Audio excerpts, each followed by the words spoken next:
All right, where to start? I think we know it's said in baseball and it's said in the NFL. You build up the middle and then you worry about the rest. But you need to defend the middle of the field. So on the defensive side of the ball, that's D tackle, middle linebacker, safety. You need to build up the middle. And in this video, we are going to ask, did the Texans just find their answer up the middle? And I think that's a good question that we have to ask. They have been linked to two different free agents up the middle. One of them, great, I'm all for. The other one, please no. Stay away. Stay away forever. All right? Stay away. All right? So I'm going to get first into the one that I thought was a little bit interesting. All right? It's Aziz Al-Shaair. All right? Shaair, and he is currently playing for the Tennessee Titans. And Titans, it says that he is interested in Texans and free agency. So the question you might have to ask yourself is, why? Why is he interested in free agency with the Houston Texans? Well, it's really quite simple. He used to play with DeMeco Ryans in San Francisco. Now, when he was in San Francisco, he was always behind as a backup. Fred Warner, Dre Greenlaw, these kind of guys, so he wasn't getting full time in there. He went to Tennessee, where he became a full-time starter. And he did well on defense. He did very well on the run defensive side of things, and he did okay well on the pass defensive side of things. The question you have to ask yourself, is he excited to get back into a system that he played with the San Francisco 49ers now that DeMeco Ryans is in Houston? We absolutely saw what he can do. All right, he took Cashman from kind of a journeyman middle linebacker, and that dude's going to get paid. He almost played so well that you wonder how they're going to pay him. Could he bring in a familiar face like Al-Shaair and say, all right, this guy knows he's going to hit the ground running. He can fill in. He can be our man in the middle. Does that work? I know it's not a home run signing, but it's also not going to be an expensive one. All right, this is a guy who could kind of replace that Cashman role. He could replace the Perryman role. All right, but he is a guy who absolutely could do some things. I see it. I understand it. This is a guy who's coming off a $2.5 million contract last year. He was a career backup. He started last year. It was a 1-year, $5 million contract. I was looking at the signing bonus.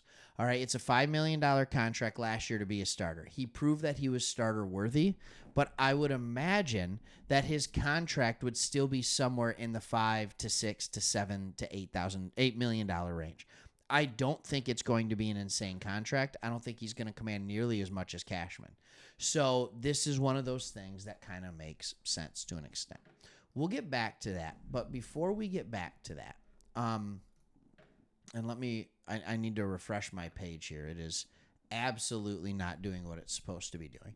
All right. But they are looking at safety free agent CJ Gardner-Johnson.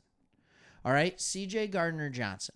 And the reason they're saying it is because, and there's an article that's talking about having CJ Gardner-Johnson come in here as a free agent to fix the Texans' safety woes. That's exactly how it was put.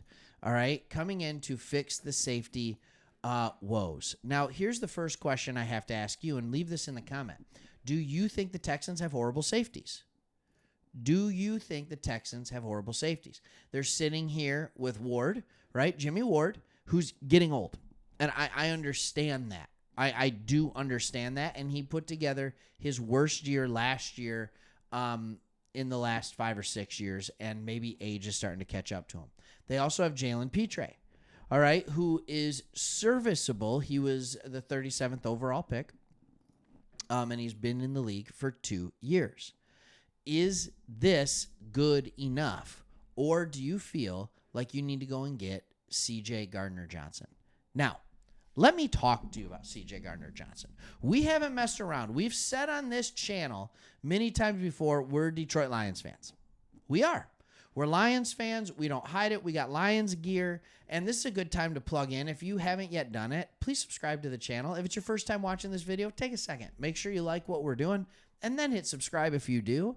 But we're trying to make that push. We're trying to get to 15,000 subs. Heck, we're trying to catch Sports Talk Detroit, our other channel. So I know CJ Gardner-Johnson very well from the last year.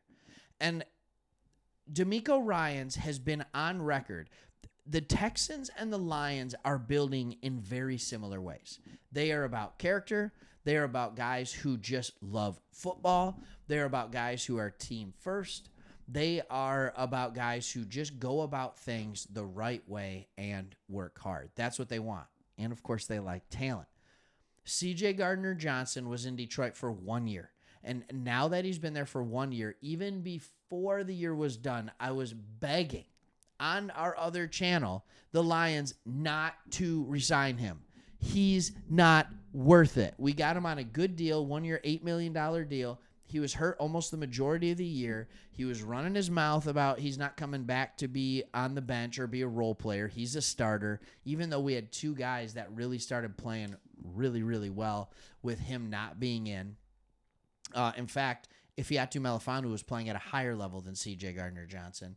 And so it was one of those things where he brought swag, don't get me wrong. And your hope is that it was similar to the kind of swag that Deion Sanders brought to the 49ers back in 94, and then he went to the Cowboys. So the 49ers win it in 94, Cowboys win it in 95, and you're hoping that it's the similar kind of swagger to that. The problem is CJ Gardner-Johnson is not Deion. Like, when he's running his mouth, we were up 21-7 against the San Francisco 49ers. He's on the sidelines waving goodbye to everybody. Like, it was like the death kiss to us. He can't stop running his mouth. He had a cheap shot against Deebo Samuel in the middle of the game that kept a drive going for them. Like, he can't control his emotions. So is he a good player? Yes. Will he make mistakes in coverage? Absolutely, he will. He had 3 or 4 busted coverages in 5 or 6 games that were very obviously on him. All right. Will he make plays? Yes, he had 2 interceptions. The year before, he had 7 interceptions, 6, 7 interceptions, something like that. He will absolutely make plays. The dude is a roller coaster. So if you want to bring him in, just know it's going to be a roller coaster. And I could think of much better ways to go and spend $10 million. That's just me. I think there's other safeties you could get. I think that there are people who do it in a better way. That's just where I'm at. So I would go opposite of CJ Gardner-Johnson. So the question that I asked at the beginning of this, did the Texans just find their solution up the middle? No, not with CJ Gardner-Johnson. If you sign him, fine. Like, I get it. He's going to do things where he plays well. But at the same time, understand what you're signing up for. I like the moves of just bringing in vets like Aziz Al-Shaair and allowing him to play well within the system while continuing to draft really good players and develop them. All right, hope you liked the video. Thanks for watching. Subscribe if you haven't yet, and we'll see you on the next one.